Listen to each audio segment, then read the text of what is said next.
what happens is like you can only sacrifice yourself so many times before your body starts to like literally scream at you, you know? And something I see a lot in adult children of codependent families is this perception of obligation and this perception of responsibility and feeling stuck. Welcome back to another session for the soul. Did I get in your head with the sessions Yes. with? Yeah, I've entered your subconscious. I'm so sorry. For context, I keep wanting to say sessions with the soul, and I don't know where that came from, and I don't know why that came, but it did. And now every time I go to say it, there's like a hesitation and fear that I'm going to say the wrong thing. Yeah. I'm like, a session from the soul. Like, it's just not good. So I was telling, we will. I was telling Kayla about it, and now I'm doing it to her. So yeah. Oops. We're figuring it out, guys. We're figuring it out. We are. Thank you for being on this journey with us. Yeah. So this episode, we're going to be talking about codependency. Oh my goodness. I'm so excited. I feel like this resonates with so many people, even if they don't know it yet, and you're going to help them know it. Exactly. I'm going to be the mirror you guys didn't want. Yeah. I'm just kidding. But yeah, I'm really excited. I think that, you know, there's so much we could cover in this, and it's so nuanced. But I'm excited. We're just going to dive right in, I guess. Yeah. So my favorite are notes. Codependency. What is it? Who has it? Well, this is how detailed we are, you guys. What is it? Who's got it? Okay. Is it you? Yes. Definitely me. But so like on a textbook level, the definition of codependency is emotional reliance on an individual, someone else, typically who is like struggling, who like needs caring for, or like is struggling with addiction or substance use of some sort. I just would like to preface this with saying that a lot of these like terms were coined in the 70s, actually. Mm-hmm. And they were kind of like, these concepts were introduced then. And how it appears today and the way we see it show up today is so much different than that. And, or, you know, so much more, there's so much more to it than just like that idea of it really being like localized to people with addiction, or, you know, only being like in marital relationships. I think that's another thing, or like romantic relationships.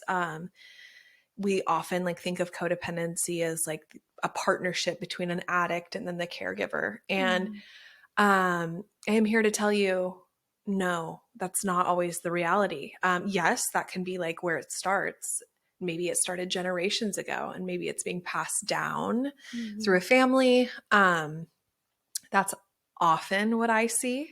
Yeah. And that's usually, that's honestly like in the modern world, a lot of codependency looks like that. And does it bleed into other places? Yeah, absolutely. Like, I didn't learn codependency in my romantic relationships. I brought it there because, and I attracted partners, and I was in partnerships that, you know, played out codependency, but not because of those specific terms. So that's like the textbook idea, but in a more like, you know, in a more tangible way, I always just consider it as like this not really knowing where we end and another person begins. It's like the blurred lines of emotional responsibility, of just autonomy. And that's been, I think, such a big piece of my work and understanding enmeshment and codependency, is it really is like, I mean, the word enmeshment is very encompassing. What does that look like in a relationship, like enmeshed relationships, whether it be romantic or familial relations? Tell us. Do you have any examples? Stop. Yeah. So like a great example of that would be like, maybe it's a mother and a daughter, and the mother is stressed out, overworked, overwhelmed, like she's got a lot on her plate, right? And so maybe she is not, like we talked about in the last episode, her nervous system is really dysregulated. And so she might be really short, doesn't have space, very disconnected, and just like in survival mode, right? Yeah. And an enmeshed relationship would really look like the child picking up on those cues and feeling responsible to regulate or solve that emotional experience for the parent. It also looks like sort of like jealousy, like it's really interesting, and we will definitely get into this, but kind of like part of enmeshed codependency and familial enmeshment is like this: whenever someone starts to individualize, there's like a deep jealousy or a threat, feeling like abandonment is coming up. And so it might look like, Mom, I want to go to my friend's house, or maybe your partner, I'm going to go get coffee with my girlfriend, and your partner might feel incredibly threatened by that. Almost like it's almost like territorial over like, no, but you're mine. Like, this is not what Absolutely. we do here. Absolutely. You know what? I'm going to use this example, and I would like to apologize to anyone who this is triggering for.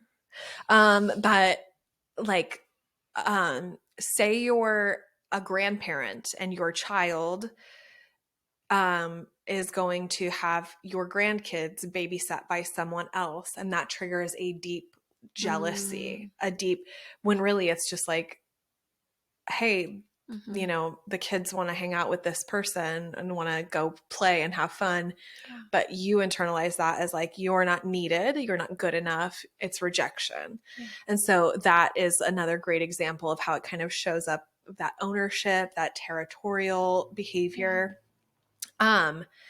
So it's a lot of overlapping, like when you think of like a Venn diagram, like the overlap in the center. Yeah. It's all of that area of just whether it's emotional or like actually a literal problem, you know. It can be um, taking on the burden of someone's health, taking on the burden of someone's work. You might not even work in that job, in that field, but you're carrying the burden as the codependent person in the relationship. You're carrying that burden. And I also want to share with everyone who's listening that I think traditionally the way we like look at these is like there's a, whether it's there's like a narcissist or a codependent in the relationship, or there's the user and the codependent in the relationship. But I actually see so many codependent people dating each other or in relationships with each other, two codependent people together. And that's not really what, there's not a lot of information. I feel like when you read books about it, there's some really great resources out there on just educating yourself on codependency, whether it's like through Al-Anon, which is the program for children of addicts. It's like AA, but for the kids of the addict.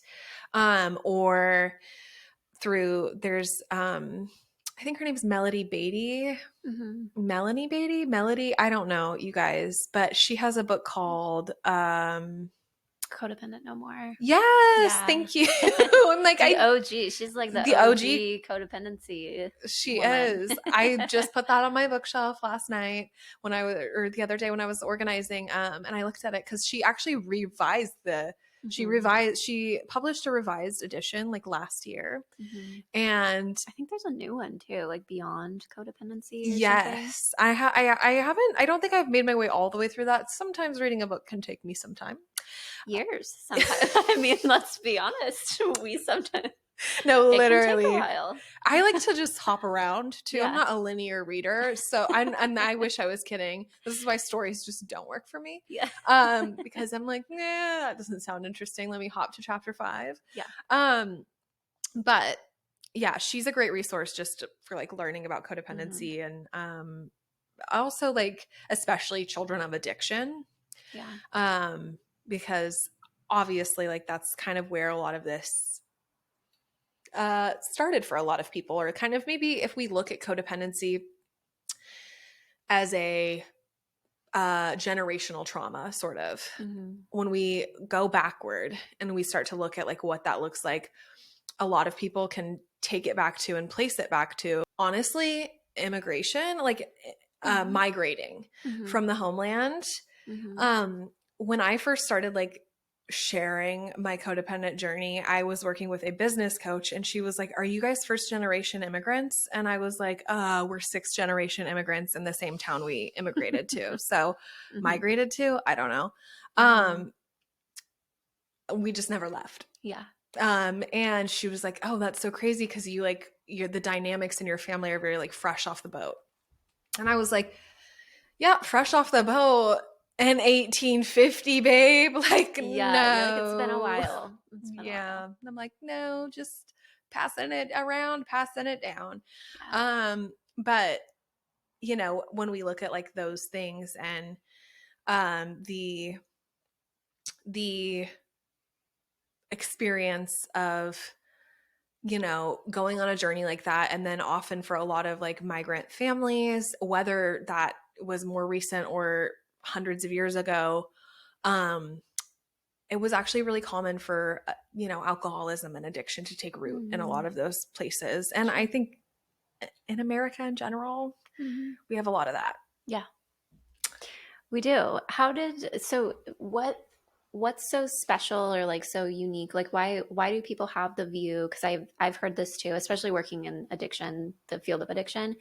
Like what is it about addiction that people are like, oh, that's kind of like a prerequisite to codependency? Like why is that? Yeah, that's a great question. So I think that I think it's multifaceted, honestly. But first and foremost, I do think there is the dynamic of needing to be needed.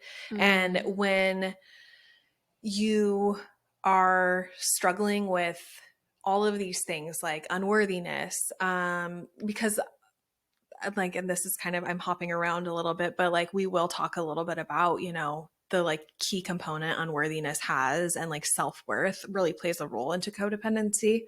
Um, but you have a dysregulated person, yeah. and you're either trying to regulate through being needed, caring for someone else, Mm, deeply like being able to solve all their problems, getting your yeah. worth outside of yourself, or right when you don't have that, Yeah. it's super uncomfortable. And um, you can either become the addict, or you're the person caring for the addict, and that's how you get your worth of like being needed, and Mm-hmm. and you're getting fulfilled by cleaning up their messes, taking care of them. Mm-hmm. But I do see like, I mean, I struggled with this. I struggled with addiction Sure. for years, Sure. not because I just was an addict out of the gate. No, I was codependent, and then Sure. got removed from my codependent environment. And Mm-hmm. I was like, wait, I'm not needed anymore. I need to Mm-hmm. get stoned about this, Yeah. for literally years. Yeah. And then that just became like, I think the, like we've talked about, and we talked about in the last episode, I think, the regulation, the need for regulation, emotional Mm-hmm. regulation, because that comes from the counterpart. Mm-hmm. And when you don't Yeah. have a counterpart, Yeah. it's like you're just looking for anything to regulate. And if you don't have the tools, or maybe you're not aware, Yeah. and for so many years, like I was aware of the codependency. I became aware of it when I was in like third grade, when I started going to therapy for the first time. Mm. I was like probably 8 years old when I first started going to a therapist. And um, just being aware, because I grew up in an alcoholic environment, Mm-hmm. and my mom was raised by an alcoholic as well. And so she was carrying codependency from childhood Sure. into her marriage. And then that was kind of, I became her codependent counter, her like emotional regulation or codependent counterpart, when my dad was in the thick of addiction. Sure. Because it was like, it's super unpredictable Mm-hmm. being with an addict, or um having that environment. And so my mom just was like so desperate to get some help for all of us. And Mhm. that's where I started to really go to therapy and really learned about like the enmeshment between me and my mom, on and off for like the next, until I was 18. But yeah, it was a journey. It was Yeah. crazy. Well, it speaks like that. Your family history speaks to like the generational piece of something like codependency, any sort of like behavioral pattern, like we talked about in the last episode of nervous system patterning as well. When you have these patterns or these frameworks that have been established, they're deeply ingrained. And so every generation you look back, you can look and see like, oh, this makes so much sense why it is the way it is. And just speaking to, if you haven't listened to our previous episode, I would recommend doing that because we talk a little bit about recognizing the patterns and not recognizing with blame, but recognizing with like, oh, this makes a lot of sense. Yeah, And recognizing like everyone's doing the best they can. And most people are trying to do better than the previous generation to better a life for their children and grandchildren and all of that. But it's these patterns of codependency, patterns of addiction, patterns of massive dysregulation, abuse, trauma, all of these things are it becomes like a thread that is weaved through across generations of absolutely. people. And so yeah, looking at it through that lens, I think can be really helpful to like create an understanding and a compassion and also be like, oh, I got to do something different. Absolutely. That's and like really understanding like the agency of needing to do something different Yeah. because like this is hilarious. A huge part of my codependency has been being like so compassionate for my parents Mm, and like um just like it's not their fault. They don't understand. They mm, like or like what happened to them is not their fault. And then feeling like turning that into like, sure. so it's my responsibility to solve Mm. this for all of us. And no. That was crafty. Thank Yeah. you. I spun it real good. Like, Yeah. oh, like I can't do that. I can't abandon them. I can't walk away. I can't Mm, have autonomy. yeah. I need to live with them into my 30s. Hmm. Just kidding. Rewrote that story, guys. Um, but you touched on something really important. Like my dad came from a really abusive environment and he has been on his own since he was 12 years old Yeah. and had no one to help him regulate, understand. Hmm. And so it like when I look at when he started to um use alcohol as a coping mechanism to cope with being in a relationship that felt so unfamiliar Yep. because my mom was like so nurturing and so loving, like Yeah. having all these kids to care for, like just a huge shift in life. Yeah. I'm like, yeah, that makes sense that you started to drink the way that you did. And Yeah. um as an adult, like as a kid, it was so easy to be like, angry or feel like that frustration of like, how could you do this? Or why do you choose this? Sure. Because a big thing that happens, I think, for anyone listening, just to give context, is like, as Kayla and I kind of talked about in the last episode about the attunement to like the caregivers, Yeah. whether they're present or not, or their subtle like shifts in their tension in their chest or their facial expressions, things like that. We're picking up on those. Yeah. Kids are so attuned. Yes. We as a society are like, oh, it won't affect their kids. They don't get it. We don't give them enough credit. We do not give them enough credit because they are so tuned into us as Yes. adults. And um I I was very tuned into both of my parents and I a lot of kids in that situation, if you're not present as a parent, if you're disassociating with your phone, with alcohol, with drugs, with whatever, you're like, as kids, their kid brain internalizes that as rejection and as Yeah. not being present. So, and then that, starts to pattern sort of that, like, this Yeah. brings us to like that codependent behavior of unworthiness, because your kid brain cannot rationalize the stress of work and bills and real life and all of that. Your kid brain just says, oh, I'm not good enough. They don't want to be with me. Yeah. I'm not good enough. They don't love me. That's why they are abusing. That's why he's drunk every night, because of me.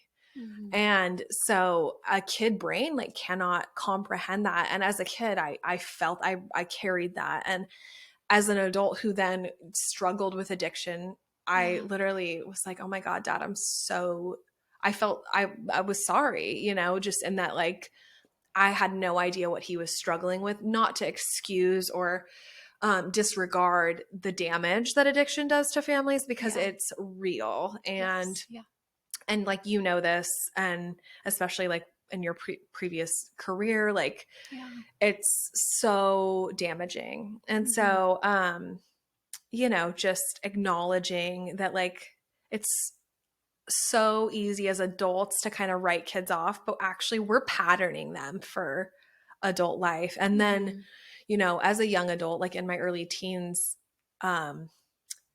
not really like fully understanding codependency, because I mean my frontal cortex was not developed and all the things. I just was I had really intense self-loathing for a lot of years. Did not like myself, very insecure. And my parents would be like, "Why do you feel this way? Oh my God, like what happened in your life to make you feel like you're awful, or you're not lovable, or you're unworthy?" And I didn't understand it for a long time. And then when like the dots connected, you know, in my early 20s, I was like, what? Yeah, I mean, it speaks to like this concept of like you, even if you don't know it and if you're not aware of it, the behaviors and the patterns and the like nervous system state and all of that that you're in personally is having a direct impact on other people. And you Yeah. might not be aware of it in the moment. Like, I don't think any parent is, you know, wanting their child to feel unworthy, unloved, whatever it is. But then looking back through a different lens and through a new perspective, or getting the perspective of your child of like, so this is how you experienced it. And that is, you know, your reality. Like that was how you experienced it. It can be helpful to recognize like that was of course never my intention, but I can also see how it was received that way or perceived or whatever it is. So Absolutely. there's always that ripple effect. There's always more to it than what we can really understand sometimes in the moment. Absolutely. And I think a big piece of that, and this is something I've experienced with clients and in my work, is the ability to see situations and individuals objectively, as opposed to being emotionally attached to it. And that kind of brings me to like this next faucet of this, which is emotional immaturity, because there's like it's like, you know, when you hear like the symptoms of a condition and it's like, you know, headaches, bloating, like an allergy on a food, for example, we'll use this example. It like lists all these things, but it's the same symptom for like 5 other conditions.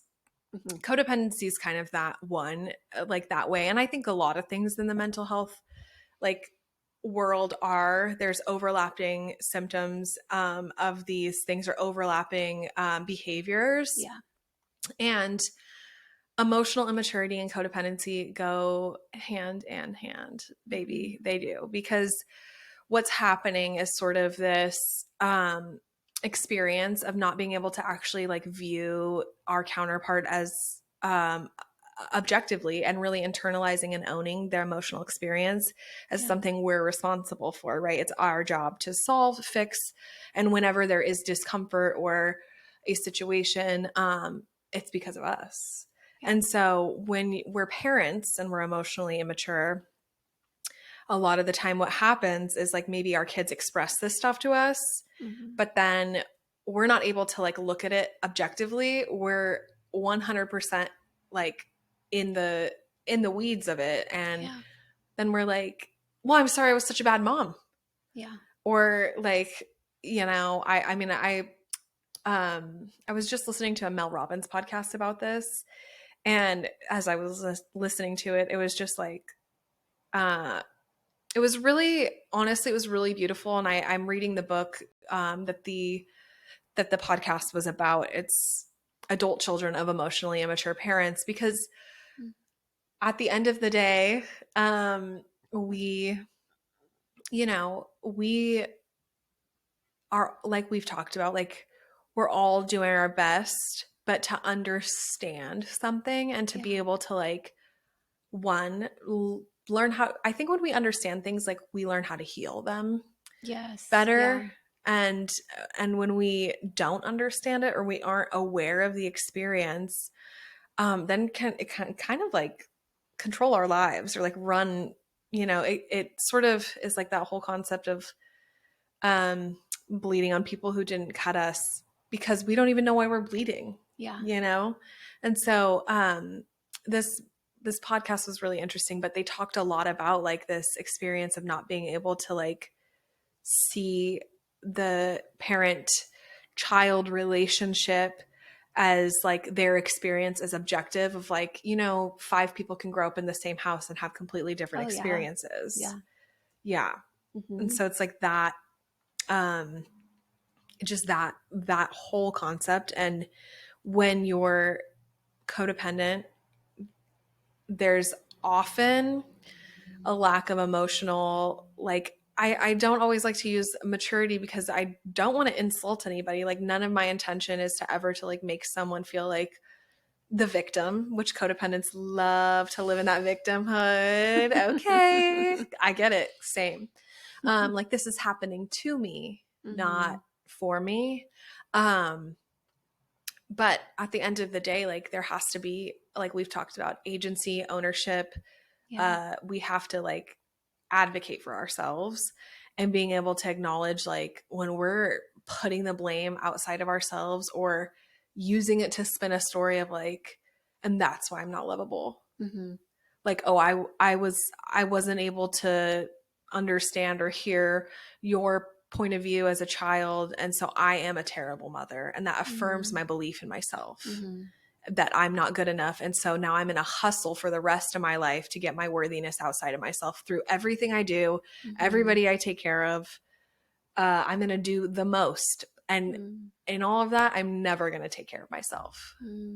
I am always going to take a back seat. Yeah. And that is codependency at its finest, y'all. Yeah. What is it that you say? Something about like sacrificing yourself at the altar of yes. This is one of my favorites. It's adult children of codependent families will sacrifice the best years of their lives at the altar of their parents' emotional immaturity and call it, like it's their sacred duty. Like call it their sacred duty. Like I'm going to give them everything. Yeah. Because it's my duty. But Yeah. also like and also like setting yourself on fire to keep others warm is one I use a lot. Yeah. Because it's like at the end of the day, like they might need warmth, but do I need to set myself on fire for that? Yeah. Like no, probably that actually seems pretty harmful. Yeah. And that's some of my metaphors for this are quite dramatic. But we're here for it. So thank you. It is dramatic. Yeah. I do love the visual of self-sacrificing for the sake of others as being like so intimately connected with the codependent patterns, because that's what it is, right? The codependency, dependent, like these two people or multiple people, family systems, whatever it may be, completely like enmeshed and dependent on each other. And when you're doing that, you are abandoning yourself in so many ways because you're trying to caretake or make sure that everyone else is okay or be the peacekeeper, the mediator, all of those things. Yeah. And when you're really heavily wrapped up in those systems, like you're sacrificing your own care, tending to your own needs. And sometimes I think it's really hard to even see that when you're in the moment because you're so disconnected from your needs. Like if someone were to say to you like 10 years ago, like, what are your needs? what is it that you need apart Yeah, from this system or this person or people or whatever it is? Like, it's really hard when you're like in the thick of those things to recognize, like, oh, this is what I need or this is what I desire. And same with absolutely. like in a marriage or a relationship where it's like, okay, so but what do you need to feel loved? What do you need to feel safe and cared for? And if you've never been asked that before, if no one's ever stopped to ask you that, it's like, I don't know. Like, how am I Absolutely. supposed to know that, right? Yeah. So it's a tough place to be if you've been in that pattern for so long and then all of a sudden you're like, oh, I should probably do something about this. Yeah. And there are definitely signs, right? Like you don't know until you know, but Yeah. like a good indicator is flipping your lid all the time, being so dysregulated that there's fights, like, and I'm not talking about like disagreements, I'm talking about screaming matches, Yeah. um, the tendency for like self-harm, Mm-hmm. um, for disassociation through substance use, Yeah. like there are indicators that like that's happening, because what happens is like you can only sacrifice yourself so many times before your body starts to like literally scream at Yeah. you, you know? And something I see a lot in adult children of codependent families is this perception of obligation and this perception of responsibility and feeling stuck. Mm-hmm. So a few years ago, I was working through some of this, you know, and I work through it at different times, because it comes up in waves. It's Mm-hmm. not, like we've said, we're never fully arrived. Mm-hmm. Um, but I was working with someone and I was struggling so deeply with the concept of leaving my family's household, Mm-hmm. like going on my own. I was 27 and I was like, I cannot not live with them. Like I have to be here. I have to like Yeah. fight the good fight, be on like the front lines of like their work stress, their relationship stress, their inability to communicate, things like that. Mm-hmm. And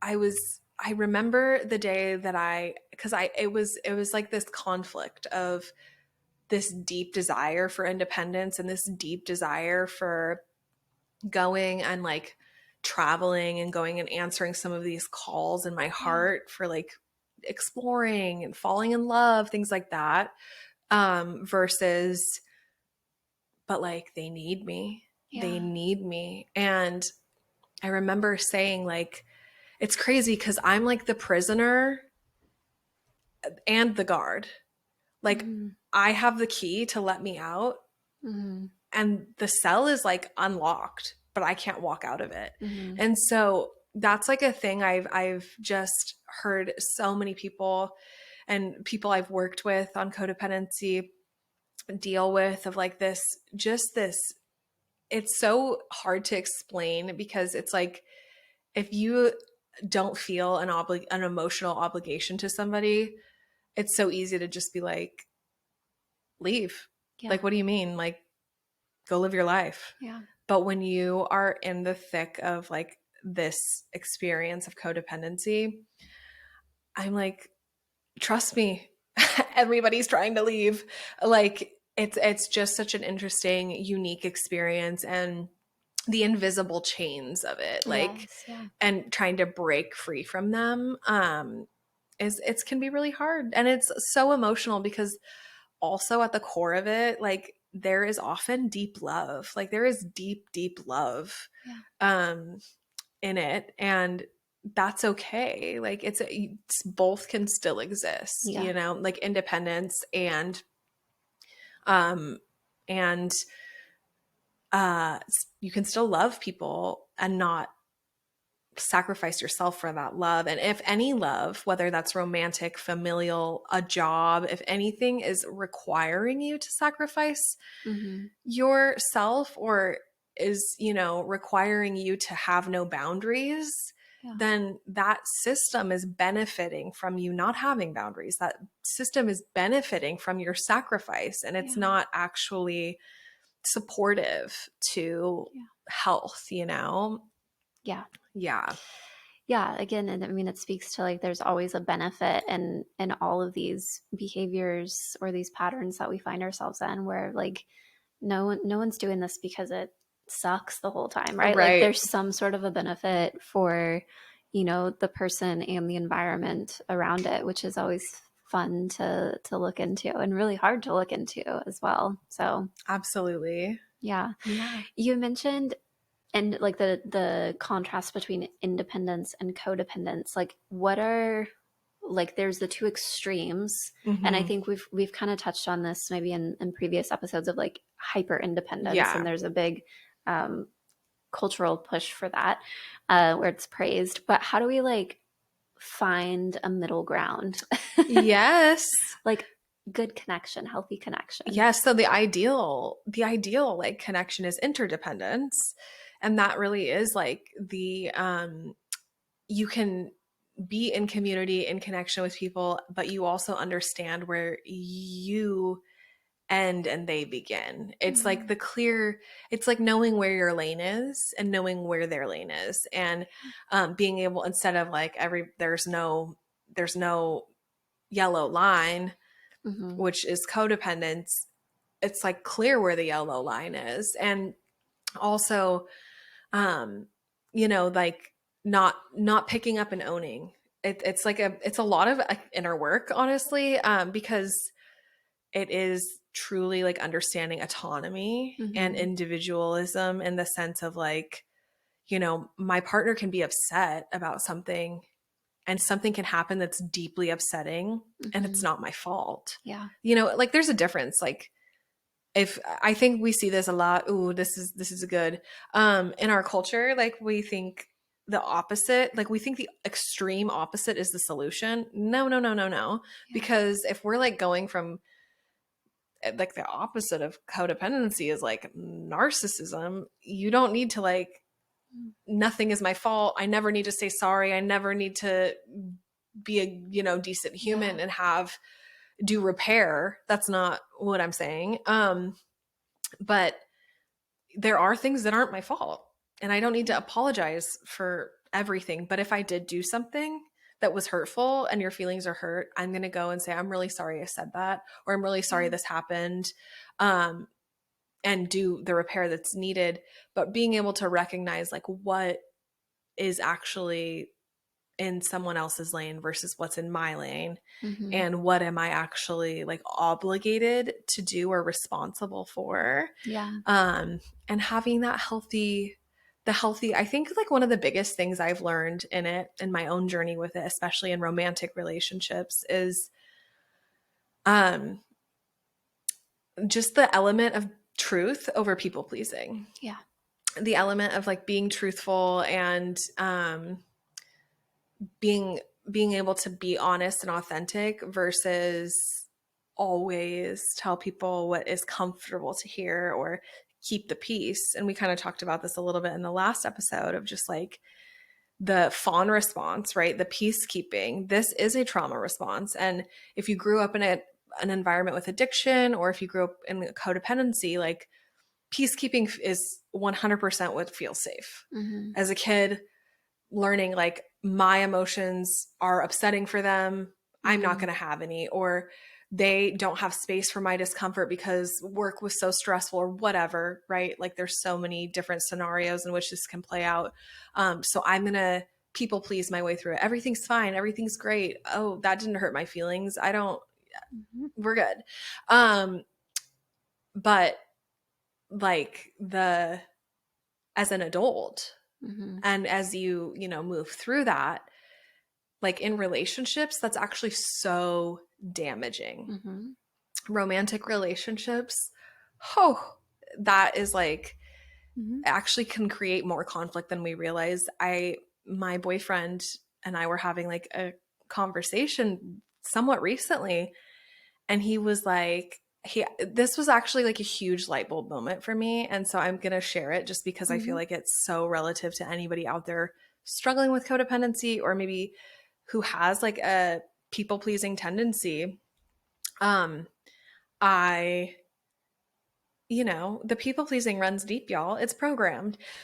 So there's a lot of moments to avoid conflict or discomfort where I'll just like unconsciously say what is Mm-hmm. easier than, Yeah. maybe speak the truth. And we weren't even in a situation where like truth was like needing to come up or anything. I wasn't like outwardly, I wasn't outwardly like, we weren't having conflict, but we were having a discussion. And he said to me, he was like, the day that you can like give me truth and like, you know, stop pretending I'm perfect will be the day that we're like really in love. And I was like, huh? Mm-hmm.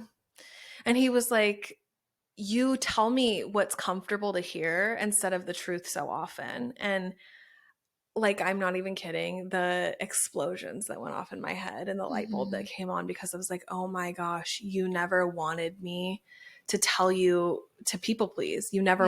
He's never wanted me. We've known each other for 10 years and we've Yeah. been deeply connected on and off in those 10 years. And he never desired me to keep him comfortable or to like Yeah. boost his ego. He Yeah. desires truth. And I was like, oh, like I'm safe to tell the truth. Like it's okay for me to tell the truth. And it's safe for us to Mm-hmm. like disagree. Yeah. And that doesn't mean that I'm going to lose love, that he's not going to accept me. Yeah. Like actually he desires that type of connection more, someone who's going to be a real, like someone to hold one another accountable and help each other grow versus like, you're so great, babe. Mm-hmm. You know what I mean? And that was like a huge growth moment for me as a codependent person, like trying to move through a romantic relationship in a more intentional, Yeah. conscious way. Yeah. Absolutely. I think like thinking of the fawn response is so interesting because and especially in like romantic relationships where you're with a partner and you're choosing to default to patterns of, I'm not going to say what I really think, which, what does that mean? That means you're lying to your partner. Yeah. Like you're withholding the truth, like your actual truth, um, which that's not great. Right. And so, Mm-hmm. and in that process, you're not communicating like, hey, this is what I actually want, or this is what I actually think about this thing, or this is the belief that I have around this, or this is the vision that I have for our relationship, or whatever it may be. And so you find yourself, if you don't break out of those patterns and Yeah. if you continue to people please, number one, you're not engaging in like an authentic relationship or connection. It's not a connection.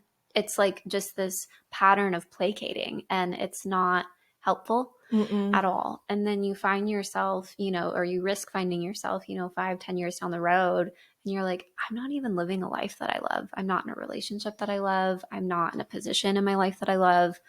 Um, I'm not receiving love and affection in a way that feels good for me because I've never actually communicated that I hate when he does XYZ thing and I would prefer this. Like you start to you create a life that doesn't actually feel good for you, and I think you risk missing out on missing out on the knowledge of what does feel good for you, what your actual beliefs are, because you've been so disconnected from owning your own beliefs. So Absolutely. it's like it gets real dicey. It does. Well, and then like when you were saying that, like I just, it speaks to this, like it's continual self-abandonment. Mm-hmm. It's just like a, it's giving up your sovereignty, Mm-hmm. your power, your voice.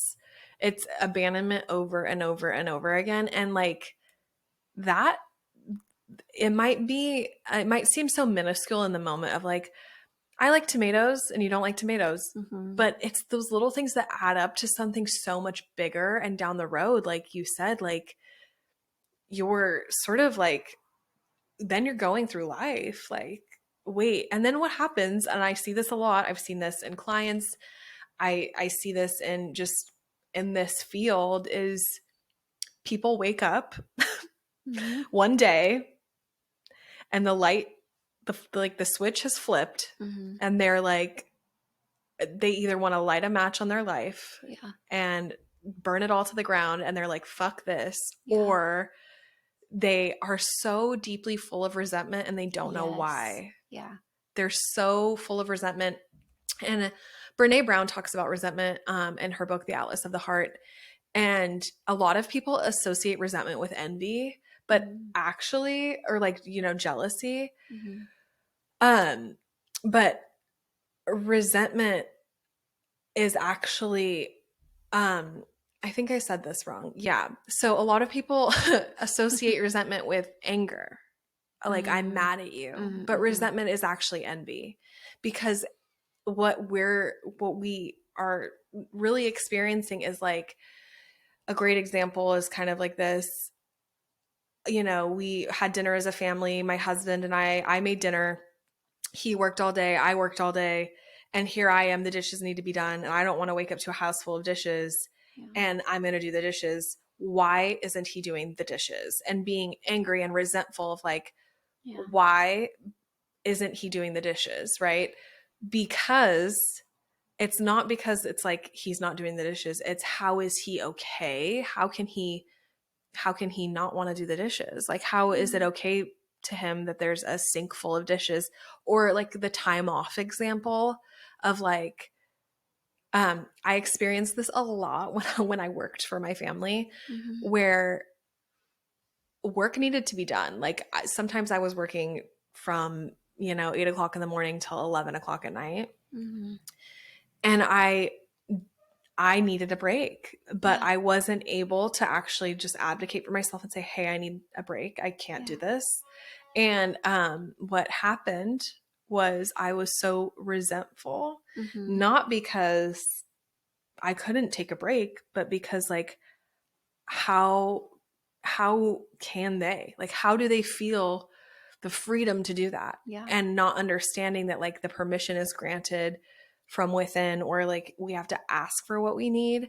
And so resentment is like such a big piece of this too, because that's when like relationships can get really ugly, Mm-hmm. whether it's parent to child, whether it's child to parent, whether it's romantic, like all facets of it. Resentment can build when we're abandoning and abandoning and abandoning, and then we're so angry because we're like, how is this, how come wait, what, how Mm-hmm. come they are okay with this, Yeah. how come they don't see? And we're so envious of their ability to just be free in a sense.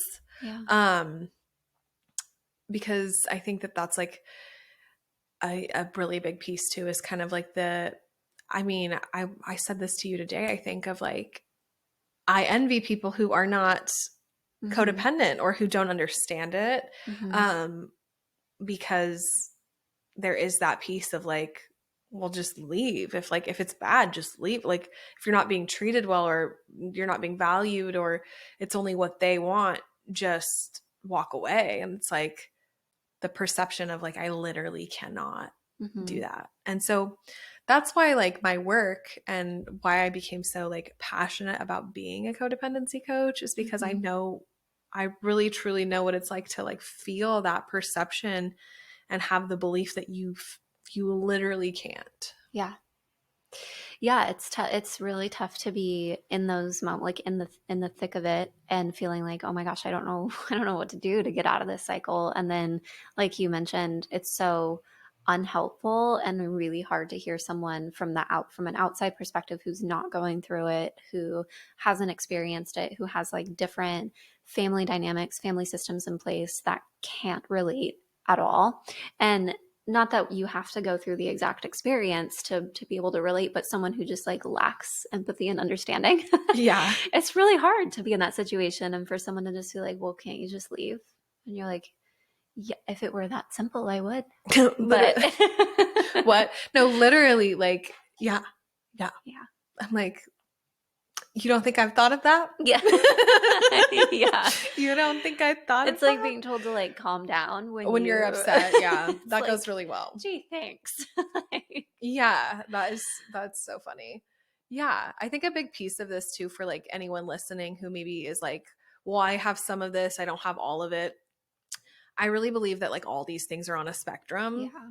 There's no like, you know, there's no like, this is what it is. It looks different. It seriously looks different in so many different ways. And it can show up in different relationships in different places. There are plenty of relationships I've had that aren't codependent, and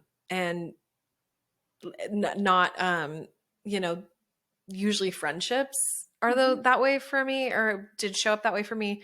I would like to think moving, at this phase in life, none of my relationships are going to be codependent or are codependent, but that's simply a lie, because the reality is like my family dynamic will always exist. And we have touched on this a little bit. I think the concept of like the roles we're assigned, Mm-hmm. or like what everyone's used to, and how when we go to heal or when we go to change, it Mm-hmm. takes adjusting to the new normal. And how, like, one thing I just want to reflect to everybody is like that can happen at different phases and at different times in life. So, where maybe you've done some work and your family has adjusted or your partner has adjusted to the new normal, maybe there's more work to be done down the road, and that will even have different adjustment or different, maybe roles will shift, Yeah. and how that kind of evolves over time. Yeah, absolutely.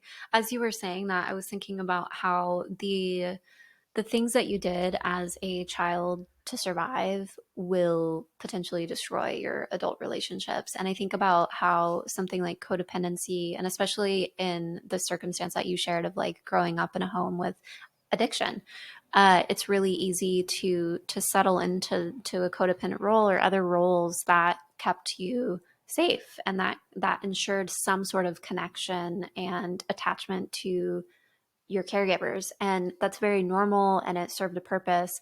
And now in adulthood, you have the opportunity to say, like, okay, so it kept me safe, it served a purpose, like it made sense in the context of my life, like I can make sense and meaning of it. Yeah. And now if I don't do anything about it, like it's going to destroy my adult relationships with my my romantic relationships, my family, Yeah. etc. So I think it's helpful sometimes to look at things through that lens. And like in the previous episode about nervous system stuff as well, and codependency, like these things are on the same wavelength of it helped you survive at one point. Like it got you the connection, it got you the safety that you needed and that you were craving or desiring or Yeah. needing in that moment, but it's not going to be a sustainable thing. No, absolutely. And I love that you just said that, because it really will destroy your adult relationships, even if it's like with the person that you learned codependency with. Like, Mm-hmm. Yeah. I'm going to use like my mom and I as an example. That has, in adulthood, codependency has been very damaging to her and my relationship. And Mm-hmm. what worked really well when I was 11 years old Yeah. does not work as someone in her late 20s Sure. who's Yeah. almost 30 years old, and it has caused damage. And so, for me, that's like been a big piece of like why 5 years ago or more at this point that I like really set out to like heal this stuff, Mm-hmm. um and to learn it and to understand it and to really like move through it. That was a huge motivator for me. And also, like, another really big motivating piece is having young children in your life who are being affected by the codependent patterning, by the Mm-hmm. guilt trips, that is motivating, Mm-hmm. because you see these kids, and I don't even have kids yet, but when I do, I don't want them feeling this way. I want them having autonomy. I want them to dream so big Mm-hmm. that like there's no doubt in their mind that they can achieve something, Yeah. or like to know that they're not going to ever lose my love Yeah. regardless of whatever goes on in their life. And there have been, there have been so many like learning moments as an adult to like see, especially because I moved away for 4 years. I moved back in Mm-hmm. when I was almost 23, and moving back into my parents' house at 23 years old was, Mm-hmm. woo, a shock to the system. Mm-hmm. All of that stuff that like kind of like was back of mind for a while, Yeah. or like maybe was showing up in like dating or little things here and there. was just like at my door. Mm-hmm. And it was like the floodgates opened and I was like, oh my Lord. Mm-hmm. And moving through that was really powerful, and Yeah. just seeing it all come forward. And I think like, you know, a big passion of mine, and this has been something I've really wanted to integrate into my work, is helping mothers of codependent families who Mm-hmm. want to help their children not repeat this pattern.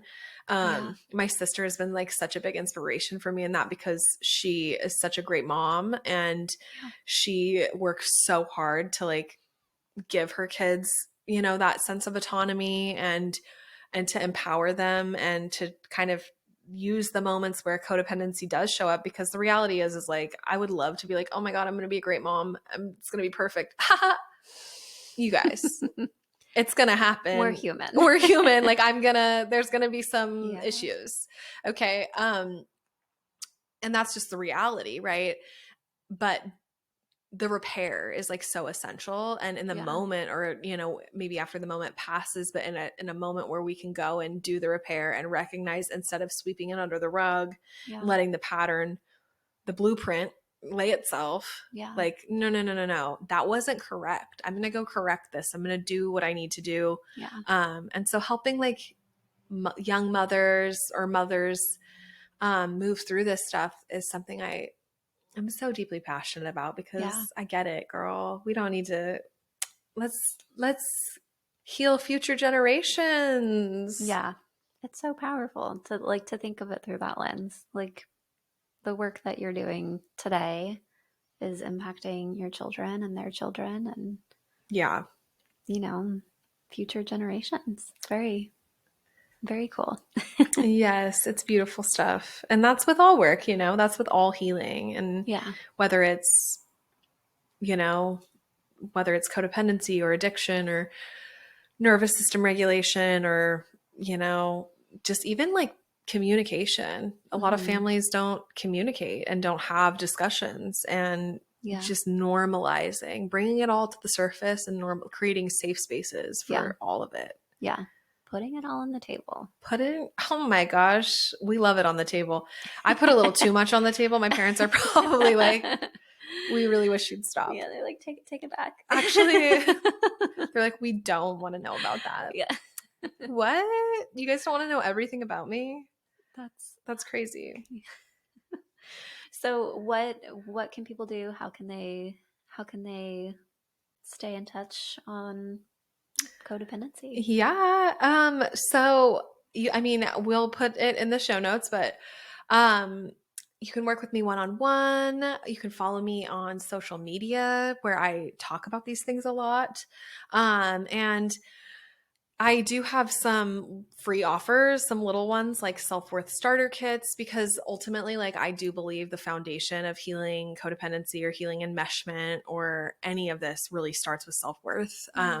Knowing that you're worthy, knowing how to love yourself and advocate for yourself, and like really like go inward and go on that journey of like, but why do I feel this way? Or why am I so comfortable sacrificing myself to earn love? Or why am I hustling for my worthiness outside of myself all the day long, instead of recognizing that I'm inherently worthy because I exist? Yes. You know, and that's like such a big piece of this for everybody, is like, anyone listening, you don't have to earn your worth. It's already here because you're here. So your worthiness is not something that you earn. It's something you are. Mm-hmm. You know, it's literally, it is you. And so helping people, I have a free resource for that, because like, get started, go on that journey. Yeah. And I definitely, you know, on and off, depending on if we're doing group coaching programs. On my website, though, you can find any of this. And I am currently working on, and I would love to give you a timeline in which I would promise this to all of you. I can't. But I am currently working on a codependency, like, compass, essentially, for understanding like it's just a deep dive on codependency, and it's for anybody who's really wanting to heal. It's a workbook, a digital workbook. And yeah, it's 100% for that experience. So, keep your eyes out for that. We'll keep you posted. We'll link it all in the show notes, but I'm hoping to have that done in the next few weeks.